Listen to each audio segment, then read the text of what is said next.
In this quick video guide, we're going to see how we can create an array of lights using Blender and using the standard light that we have right here.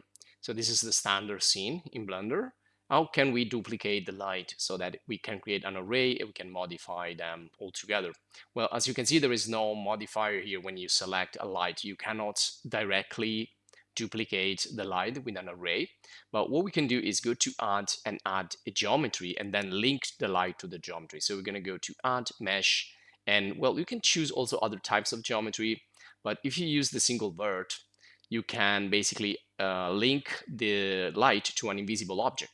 So now the vertex is gone in the middle of the scene, so exactly in the origin. And we are in edit mode, so we need to switch first and go back to object mode.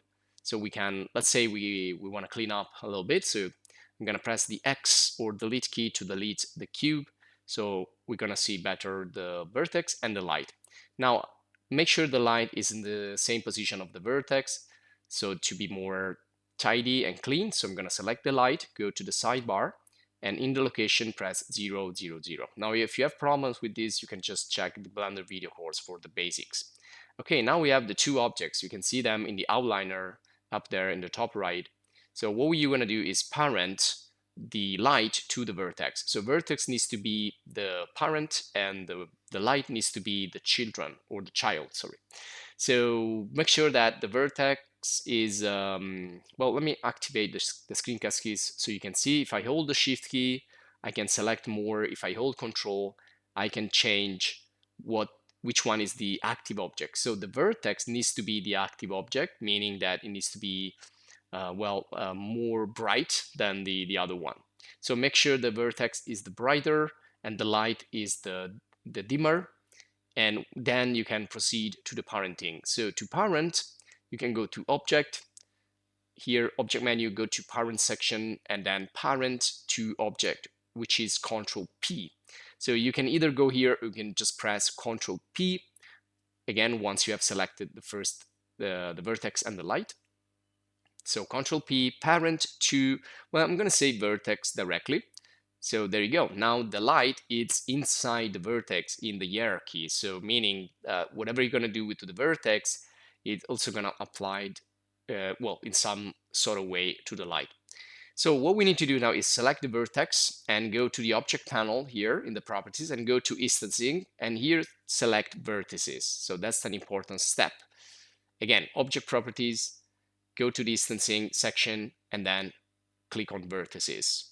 Okay, so now we have the relation. Now we can apply the modifier. So go to the modifier panel, go to generate, and go to array, or you can just search for the array modifier right there, and then you apply it.